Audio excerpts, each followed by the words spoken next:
Capítulo 995 de One Piece. Cada vez mais o capítulo 1000 parece mais perto, ao mesmo tempo em que ele ainda parece tão distante da gente, né? O que é a grande ironia disso tudo. Mas continuando aqui a contagem regressiva, caraca, falta muito pouco pra gente ter esse grande evento, galera. Mas esse capítulo 995 teve muita coisa pra gente discutir. Eu não quero perder tempo, porque senão esse vídeo vai ficar quilométrico. Então vamos lá. A primeira coisa que a gente teve nele é o marco contra a Big Mom. Sem perder tempo aqui, galera, a primeira coisa que a gente tem é o clash normal entre eles, né? Padrão One Piece, mas o diferencial que a gente teve desse clash é que nesse clash as chamas do marco conseguem ferir o Prometheus, um dos homies da Big Mom. O que será que aconteceu? Como o Marco ele conseguiu ter esse feito, né? Esse foi o grande questionamento aqui nessa primeira página, então a gente vai tentar aqui dissecar aqui um pouco as coisas, né? A primeira coisa que a gente precisa discutir sobre isso, já que gerou um questionamento infernal, a primeira coisa que a gente precisa fazer é voltar na SBS do volume 58, onde o Oda ele fala sobre isso, né? Inclusive, um volume que também é parte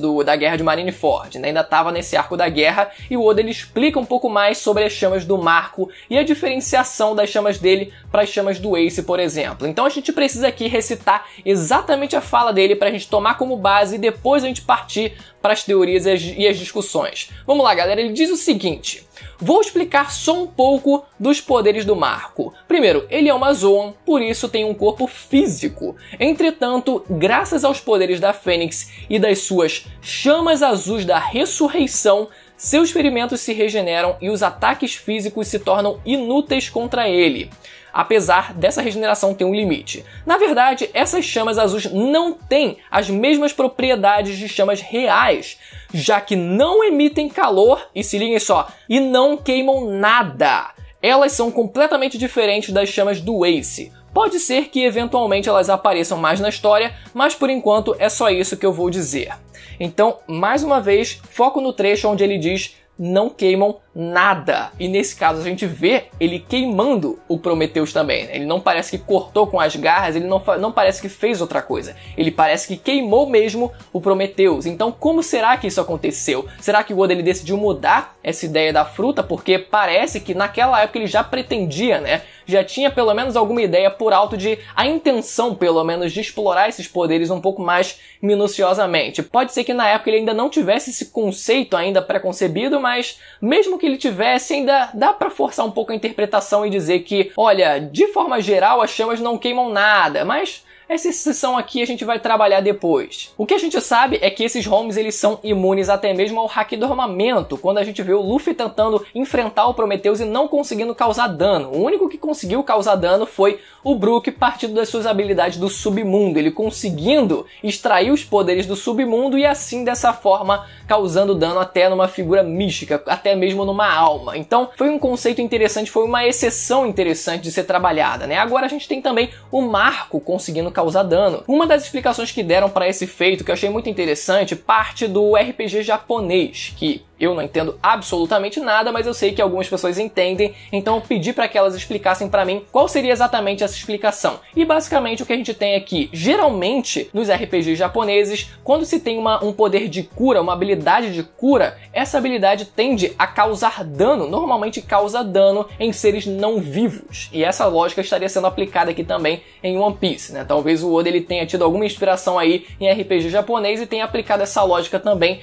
E pela minha interpretação, né, dessa explicação, dessa ideia, desse conceito aqui, bom, como a cura, em essência, ela aumenta a expectativa de vida de uma pessoa, afinal, né, tá curando a saúde dela, tá melhorando a saúde dela, seria algo que meio que inversamente proporcional a seres não vivos, né, como se estivesse aumentando a expectativa de vida de um ser não vivo, ou seja, puxando ela de volta à vida. Enfim, é uma extensão da lógica aqui, a minha interpretação meio doida, mas que, forçando um pouco, eu consegui aceitar. Eu aceitei numa boa, na verdade, né? E existe também, a gente pode ir mais a fundo em relação à possível mitologia dessa fruta também. Eu tava vendo um vídeo do canal Zonop, onde ele fala um pouco sobre isso, e ele cita algo chamado, uma figura do folclore japonês chamado Hitodama, que traduzindo literalmente seria o espírito de uma pessoa. Basicamente são bolas de fogo azul que estão inseridos ali pelo folclore japonês e que até mesmo já foram representados literalmente em animes, né? A mesma representação visual foi também reproduzida em alguns outros animes. E para quem já viu Ao no Exorcist, por exemplo, a gente tem Urin, que é o protagonista, e ele usa chamas azuis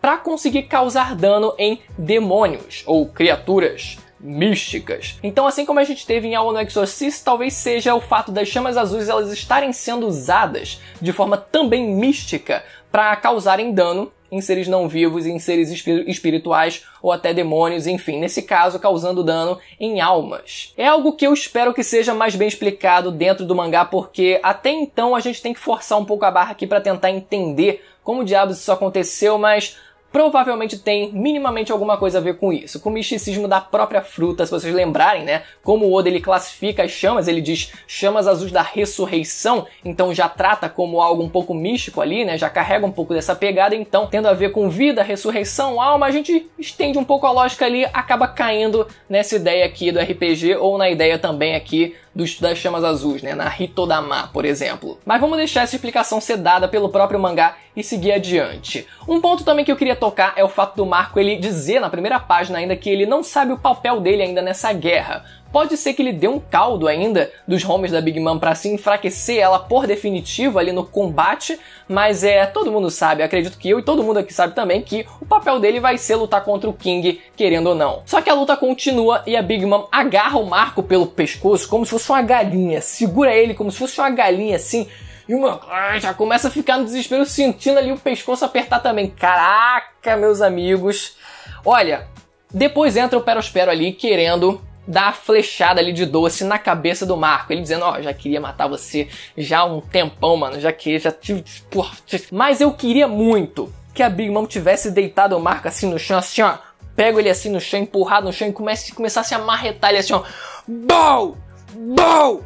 Bow! E a gente sentia a força física dela sendo aplicada no Marco, além do fato de já estar apertando ele, sufocando ele pelo pescoço, porque isso já obrigaria ele a ativar a regeneração dele, já seria lindo. Ele, caraca, sendo marretado assim, sendo marretado pra cacete, mas enfim, não aconteceu. É só um delírio meu que eu queria muito que tivesse acontecido. Só que o Marco sendo pego dessa forma, eu só quero dizer o seguinte, o Katakuri nunca seria pego assim. Nunca seria pego assim pela Big Mom. Só que a Carrot e a Wanda aparecem na forma Sulong e cortam a cara do Perospero logo em seguida. Assim, eu tenho muita coisa contra a Carrot, mas muita coisa mesmo. Por mim, vocês sabem a minha opinião sobre ela, mas o que eu tenho que dizer, o que eu tenho que confessar é que o design dela é magnífico. O design dela na forma Sulong é muito belo de verdade, sabe? Quando coloriram a página dela se transformando pela primeira vez, foi um negócio muito maneiro. E depois a Big Mom decide largar o Marco e seguir o caminho dela, né? E fica aí o questionamento, se o Marco ele vai seguir ela, porque não parece, eu não tô achando que é isso que vai acontecer, pelo menos não de imediato, porque logo no final desse cenário a gente vê ele se questionando o que diabo está acontecendo quando ele ouve e vê pessoas lá no fundo, randoms lá, se transformando, né? Pegando a doença do gelo, né? Se transformando em demônios de gelo. Então talvez o Marco ele fique lá por mais um tempo e a Big Mom se adiante para a guerra de Onigashima até o Marco aparecer de novo, porque talvez ele fique lá para tentar curar esses randoms. Assim, lembrando novamente, né, que o Chopper ele também pegou a doença, então pode ser que o Marco ele resolva ali também curar o próprio Chopper se ele tivesse, né, se as chamas dele de cura conseguirem também lidar com esse vírus. Mas se o Marco ele ficar ausente por mais um tempo e ele tiver outra aparição, né, outra aparição grandiosa, aí eu acredito que já vai ser para enfrentar o King finalmente. No segundo cenário, olha, hoje é um dia meio triste pra fã do Zoro. Caraca, mano, aí... O pessoal às vezes se confunde dizendo que eu sou ou fanboy ou dizendo que eu sou hater, tô suando pra cacete aqui, mas eu digo o seguinte, olha, o Oda ele tá segurando o monstro de uma forma que uma hora a jaula ela vai arrebentar, mas quando a jaula arrebentar, sabe quando você tá forçando a jaula e a jaula abre assim, BOW! E abre de um jeito assim, vai ser o momento que o Oda ele decide liberar o monstro. Esse vai ser o momento, porque esse momento ainda não aconteceu. E infelizmente a gente vai ter que falar disso, porque nesse capítulo, ele seguindo o Apu, ele já começa errando um 720 Pound-Ho, já começa errando o caralho do golpe, e depois ele tem um clash junto do Drake, junto do Drake contra o Apu, e aparentemente, né, o Apu tava usando o hack do armamento na tonfa dele, nas duas tonfas dele, enquanto o Zoro, ele usou o armamento também em uma das espadas, né, que ele deu o golpe, e teve o clash lá. E depois, logo em seguida, o Drake, ele ainda usa a forma híbrida, né, ele ainda cresce ali porque ele tá querendo, né, basicamente massacrar o maluco na porrada. E o Zoro ainda dizendo que não podia perder tempo com o Apu porque ele queria ajudar o Kinemon, meu amigo. Eu espero que aconteça antes do 1000. Tomara que aconteça antes do 1000. Só que aqui a gente entra na parte mais polêmica desse capítulo, que foi o Queen falando sobre o Zoro e o Sanji. Ele nem compara os dois, mas ele cita os dois em conjunto. Mas, meus amigos, o que isso deu de discussão já serviu para reacender as chamas das discussões entre Zoro e Sanji. E vamos lá falar sobre isso. Vamos aqui relembrar exatamente o que aconteceu. O que acontece é o seguinte: o Queen, ele começa mencionando o Zoro e ele diz, logo em seguida, que é bom esmagar o segundo e o terceiro melhor lutador do bando. E depois ele menciona o Sanji como filho do Judge, né? Ele até enfatiza o fato dele ser filho do Judge pelo fato do Judge ele ser um cientista, assim como o Queen. Então, naturalmente, o Queen, ele faria um destaque maior a isso, né? Afinal, eles estão no mesmo ramo também. A confusão aqui foi no fato do Queen ele ter mencionado o segundo e o terceiro melhor lutador e a gente não saber de quem exatamente o Queen ele estava se tratando. De um lado, argumentaram que ele estava mencionando o Zoro como segundo melhor lutador e o Sanji como terceiro melhor lutador, mas eu não acredito que esse seja o caso, não. Porque como o Zoro, a princípio, é citado primeiro, logo depois ele dizendo ali que o segundo e o terceiro melhor lutador, né, teriam que ser esmagados, daria a impressão de que ele estava ali correlacionando o Zoro com o segundo melhor lutador, né. O fato é que a forma como o Queen ele tá vendo aqueles cartazes, o cartaz do Sanji ele tá na frente. E o cartaz do Sanji tá na frente e ele faz assim, ele puxa pro lado pra assim ele conseguir ver o cartaz do Zoro também. Então ele já tinha visto o cartaz do Sanji, já tinha visto que a recompensa dele tá maior. Além do fato do Queen ele ter dado um destaque maior na descrição do Sanji pelo fato dele ser um Vinsmoke. Então o mangá ele até pode ter dado a impressão de que o Zoro ele foi citado primeiro, mas o Queen ele já tinha visto a recompensa do Sanji antes. Então ele dizer depois que o segundo e o terceiro melhor lutador teriam que ser esmagados, tá aí a interpretação, eu acho que é mais cabível nesse caso. E mais uma vez, isso é só uma questão de ego, porque é só a perspectiva do personagem, o que na prática não reflete em exatamente nada. Agora, cadê o Jinbe nessa história? O desgraçado tem a segunda maior recompensa do bando, e por que ele não seria mencionado também, né? Já que ele estava ali configurando ali, classificando os personagens quase que inteiramente através das recompensas deles. Por que não mencionar o Jinbe também? Talvez ele ainda não saiba exatamente que o Jinbe ele faz parte do bando do Luffy, mesmo que a gente tenha tido capítulos atrás, o Jinbe ele estando em conjunto ali, né, naquela cena onde todo o bando ele estava reunido. O Jinbe ele estava inserido nesse grupo, o Queen ele estava presente vendo aquilo, mas talvez o Queen ele tenha gasto todos os neurônios para lutar contra a Big Mom. E mais pro final do capítulo, o Brook imune ao vírus, aquilo foi muito engraçado, ele não sendo afetado de forma alguma pelo vírus, e o Chopper ele sendo pego pela doença também, pelo vírus também. Então fica aí o questionamento, se ele vai conseguir se curar, teria aí como possibilidades o Law e o Marco que tem poderes já com a Nami, então seria um caminho um pouco mais fácil de resolver esse problema. E por último, o Sop e a Nami enfrentando o Page One e a Ult. Aquele momento foi muito, caraca, como aquela cabeçada que o Sop levou, assim, ele até tentou enfrentar os dois. Mas foram completamente subjugados, assim. O Sop ele tentou usar a planta carnívora dele para conseguir devorar ali a Ult, tentou usar os bambus crescendo do chão para tentar fincar no Page One, mas não teve qualquer chance contra eles. Meu amigo, aquela cabeçada que a Ult deu nele, rachando o crânio, exatamente como a gente viu em Alabasta. Será que a gente vai ter um momento como esse?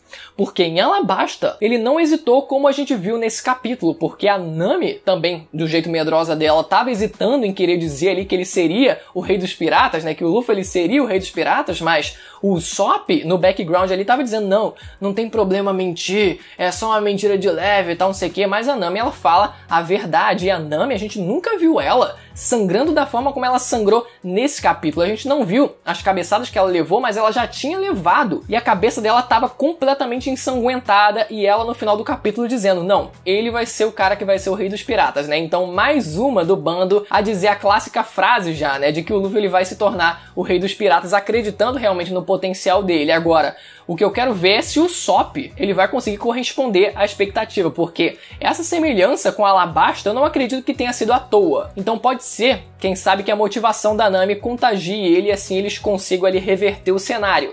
Vai ser extremamente difícil, mas eu tenho muita fé. Talvez seja uma fé até grande demais, né? Mas eu tenho fé de que eles consigam vencer esses dois oponentes. Galera, lembrando, quem não é inscrito, toda semana tem vídeo de One Piece aqui no canal. Eu faço reviews semanais do mangá e de vez em quando alguns videozinhos extra. Vou estar deixando 2 vídeos aí na tela se você quiser continuar assistindo e quiser também ativar o sininho para receber as notificações dos próximos vídeos e assim ficar sempre por dentro de quando sair um vídeo novo. Vou ficar muito feliz. Beleza, galera? Até a próxima. Tchau!